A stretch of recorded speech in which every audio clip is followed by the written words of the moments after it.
There is no denying the fact that digital war is more dangerous, more powerful comparatively to the political force recently in Bangladesh.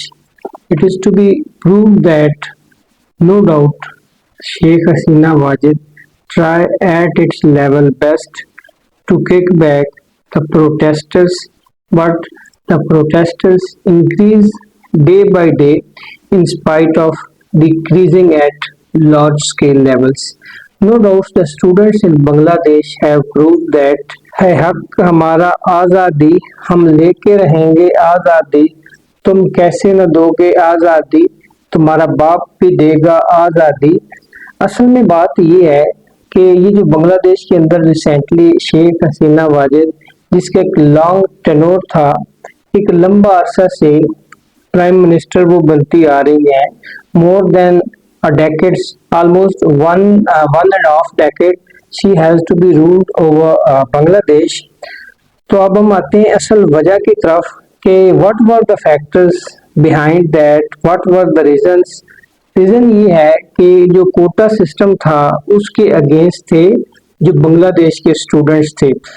इस वाक़े को तफसील में जानने के लिए सबसे पहले हम जो बांग्लादेश की हिस्ट्री है, हिस्टोरिकल जो बैकग्राउंड है उस पर जाते हैं। No doubts before the partition of subcontinent जो बांग्लादेश था ये सूबा बंगाल था जिसके अंदर मुसलमानों की आबादी बहुत ज़्यादा थी और अंग्रेज ने आबादी को मद्देनजर रखते हुए, क्योंकि वहाँ पर एडमिनिस्ट्रेटिव प्रॉब्लम्स थे, लॉ एंड ऑर्डर के प्रॉब्लम्स थे, तो लॉ एंड ऑर्डर को बेहतर करने के लिए एडमिनिस्ट्रेटिव जो प्रॉब्लम्स थे उनको सॉल्व करने के लिए they divided it into two parts, East Bengal and West Bengal. अब ये था कि जो ईस्ट बंगाल था उसके अंदर ज़्यादातर जो बिजनेसमैन, जो ज़्यादातर ट्रेडर्स थे, बड़े बड़े जो लैंडलॉर्ड्स थे, फ्यूडल्स थे, जिनकी ज़्यादा जायदादें या प्रॉपर्टी थी वो मोस्टली हिंदू थे, लेकिन आबादी जो थी ऑलमोस्ट ज़्यादा मुसलमानों की थी। अब ये जो 1905 की तकसीम बंगाल थी उसको हिंदुओं ने इतना अपोज किया, they try at their level best, कहते ना कि बाय टूथ एंड नेल, पाँव के नाखन से लेके सर के बाल तक, क्योंकि उनके अपने बेनिफिट्स थे ईस्ट बंगाल के अंदर। बिल आखिर आफ्टर 6 ईयर 1911 में तकसीम बंगाल को वापस लेना पड़ा, जिससे जो वहाँ के मुसलमान थे उनके जो ख्वाब थे वो सारे चकनाचूर हो गए। अब आते हैं 1947 में 14 अगस्त 1947 को जब पाकिस्तान आज़ाद हुआ तो ये भी दो हिस्सों में था। एक का नाम रखा गया ईस्ट पाकिस्तान जो भी बांग्लादेश है मौजूदा, और दूसरा था वेस्ट पाकिस्तान। अब सिचुएशन कुछ यूँ थी कि जो वेस्ट पाकिस्तान था इसकी आबादी टोटल जो थी वो 44% थी और जो ईस्ट पाकिस्तान था उसकी आबादी 56% थी, यानी आबादी के लिहाज से भी वो हमारे वेस्ट पाकिस्तान से ज़्यादा उसकी आबादी थी। बहुत सारे प्रॉब्लम्स हैं जिस वजह से जो बांग्लादेश है क्रिएट हुआ है। There are many factors which were highly responsible due to which East Pakistan became Bangladesh, why Pakistan was divided into two parts. उसमें सबसे पहला जो मेन काज है हम ये डिस्कस करते हैं कि हमने इकोनॉमिकली, पॉलिटिकली, सोशली जो बंगाली थे उनको हमने निगलेक्ट किया है, उनका इतना इस्तेसाल हुआ है, उनको इतना हमने किक बैक किया है कि बंगाली के बारे में ये कहा जाने लगा कि they are not fit for attractive job, specially police है, आर्मी है, कद छोटे हैं, उनकी रंगत जो है वो स्याह है।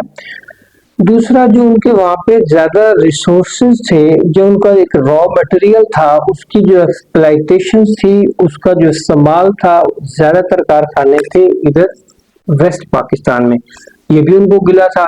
फिर रही सी कसर जो थी ना वो ये थी कि उनकी जो कॉमन लैंग्वेज थी वो बंगाली थी, लेकिन 1956 का जो आइन है उसमें तहरीरी तौर पे तो ये कहा गया कि हमारे पास दो कौमी ज़बानें होंगी, एक उर्दू और दूसरी बंगाली, लेकिन प्रैक्टिकली जो बंगाली थी उसको निगलेक्ट किया गया। उर्दू जो थी वो ऑल इन ऑल थी। सो मैनी काजेस थे। एक पॉलिटिकल जो डिफरेंस था वो ये था कि जो रईसी कसर है वो ये 1970 के जो इलेक्शन हुए थे उसने निकाल दी। वेस्ट पाकिस्तान के अंदर जो पॉलिटिकल पार्टी थी उस वक्त पाकिस्तान पीपल पार्टी थी, जिसको लीड जुल्फकार अली भुट्टो कर रहे थे।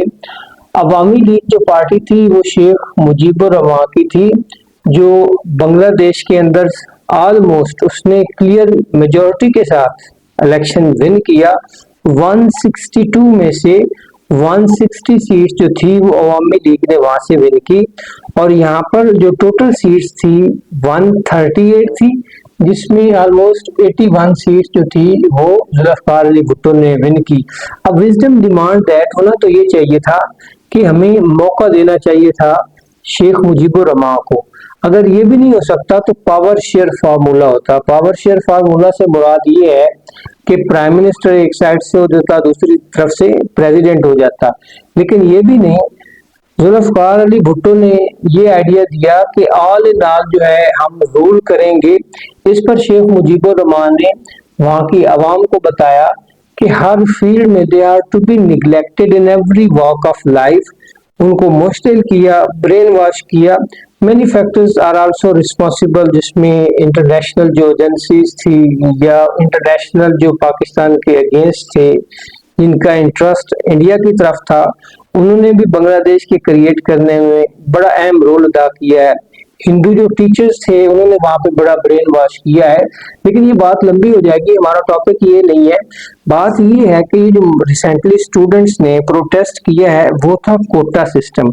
अब कोटा सिस्टम मैं आपको ये बताता हूँ कि कोटा सिस्टम ये था कि 1971 की जो वार है उसमें शेख मुजीबुर रहमान के साथ वो लोग जिन्होंने बांग्लादेश को क्रिएट करने में, बांग्लादेश को बनाने में शोल्डर बाय शोल्डर रोल अदा किया या कहीं पे किसी ने कुर्बानी दी, तो उनको नवाजने के लिए कोटा सिस्टम जो है ये वहां पे इंट्रोड्यूस करवाया गया। अब ये कोटा सिस्टम जाने का नाम ही इसने नहीं लिया। वो लोग जो कुर्बानियां देने वाले थे, कई डेकेड्स गुजर गए हैं, वो मर खप गए थे, लेकिन उनके जो आने वाले बच्चे थे उनको भी कोटा से नवाजा जाने लगा। अब ग्रैंड सन जो उनके थे, अब इस 2020, 21, 22 और 23, 24 की बात मैं करूं तो जो उनके पोते पोतियां नवासियां थी उनको भी कोटा सिस्टम से नवाजा जाने लगा। और इसमें अब ये हो रहा था, there were so many allegations कि ये जो वहां पे सिविल सर्विसेज है उसके अंदर भी जो बड़ी बड़ी जॉब्स हैं, इवन के जो ब्यूरोक्रेसी है उसमें भी कोटा सिस्टम जो था वो बढ़ाया जाने लगा। यानी पहले 30 था, इसको 40 किया जाने लगा। ऑलमोस्ट ये 56% तक कोटा सिस्टम जो था ये पहुंच चुका था। और इसके अंदर जो शेख हसीना वाजिद है वो ये करती थी, उस पर भी एलिगेशन था कि ऐसे लोग लाती जो ब्यूरोक्रेसी के अंदर उसके इशारों पर नाचने वाले हैं, उसकी हाँ में हाँ मिलाने वाले हैं। और दूसरी तरफ जो बेरोजगार अवाम थे, जो इंतहाई टैलेंटेड स्टूडेंट थे, जिनका आईक्यू लेवल्स बहुत हाई था, जो इंतहाई काबिल थे, वो महरूम हो जाते थे, उनको जॉब्स नहीं मिलती थी। अट्रैक्टिव जो जॉब्स थी उनके लिए वो क्वालिफाई नहीं कर पाते थे। अब ये स्टूडेंट्स की डिमांड थी कि कोटा सिस्टम जो है इसको खत्म किया जाए और जॉब जो है ओपन मेरिट पे ज्यादा से ज्यादा बढ़ाई जाए, ताकि ज्यादा से ज्यादा जो स्टूडेंट्स हैं उनको फायदा हो। दूसरी तरफ जो पब्लिक सेक्टर्स है उसके अंदर जॉब्स ही नहीं थी। Peoples were willing to work in Bangladesh but there was no work for them, there was no jobs for them because unemployment in Bangladesh was increasing with every passing day. लेकिन जो शेख हसीना वाजिद है उसने ट्राई की कि शेख हसीना वाजिद जो है उसने क्या किया, उसने इस मूवमेंट को दबाना चाहा। दबाने के लिए उसने इंटरनेट मुकम्मल तौर पर मुअत्तल कर दी, बंद कर दी। जितने प्लेटफॉर्म सोशल मीडिया के थे, चाहे वो टिकटॉक है, चाहे वो वहाँ पे फेसबुक है, इंस्टाग्राम है, यूट्यूब है, और उसके साथ साथ पे कर्फ्यू नाजिल कर दिया, फौज को डिप्लॉय कर दिया, पुलिस को पथराओ, जलाओ, गिराओ, लाठी चार्ज और इवन देन के ब्रूटल वायलेंस के अंदर more than 90 students in single day, Sunday को उनको किल किया गया। जब इतने स्टूडेंट्स को मारा गया, उसके बाद जो उनका प्रोटेस्ट था that was likely to be add fuel to fire, जलती पर तेल जो छिड़का जाने लगा उस तरह वो साबित हुआ। और वो इतने गैदर्स होते गए, थाउजेंड्स में, लाखों के अंदर नौबत यहाँ तक पहुंची कि शेख हसीना वाजिद की जो सिक्योरिटी है, उन्होंने give idea to the prime minister कि he should go to the foreign countries, और उसने फिर फ्लाई किया है, पनाह दी है। अब मैं आपको यहाँ पे एक बात ये भी बताता हूँ कि जो आर्मी चीफ है मौजूदा बांग्लादेश के अंदर, वो शेख हसीना वाजिद के कजन है। कोई उन्होंने फेवर नहीं दी, कोई उसको सपोर्ट नहीं किया कि उसको फेवर देते, जिस तरह के ब्लड रिलेशन होते हैं, बरादरीज्म होता है, नेपोटिज्म होता है, इस तरह की सिचुएशन नहीं। और स्टूडेंट्स को हम सलूट करते हैं, सलाम पेश करते हैं। जो हुकूमत बनेगी फौज की हमायत याफ्ता नहीं होगी, फौज खुद अपनी हुकूमत नहीं बनाएगी, हुकूमत अबूरी बनेगी। और अबूरी हुकूमत के अंदर जो है वो लोग शामिल होंगे, वो पार्टियां, वो पॉलिटिशियंस शामिल होंगे जिनका अवामी लीग से कोई ताल्लुक नहीं।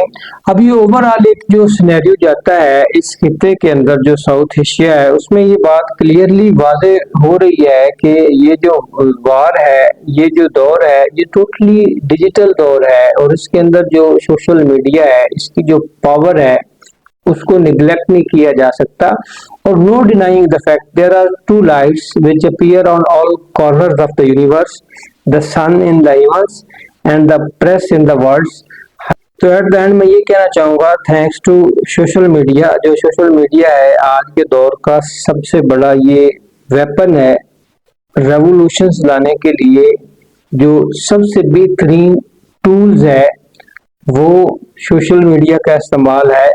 अगर इसको वाइजली इस्तेमाल किया जाए, फैक्ट्स एंड फिगर को लेके चला जाए, मेरे ख्याल में जितने भी साउथ एशिया के अंदर बाकी चैनल्स हैं, चाहे टीवी चैनल्स हैं, चाहे प्रिंट मीडिया है, they see their profits, they are totally commercialised. वो झुक जाते हैं, बिक जाते हैं, फेयर नहीं है, फ्री नहीं है, ट्रांसपेरेंट नहीं है, जस्ट रूल अदा नहीं करते। I salute to the social media. I salute to the students of Bangladesh. Keep it up. Continue. अल्लाह आपका हामी और नासिर रहेगा। Take care. अल्लाह हाफिज।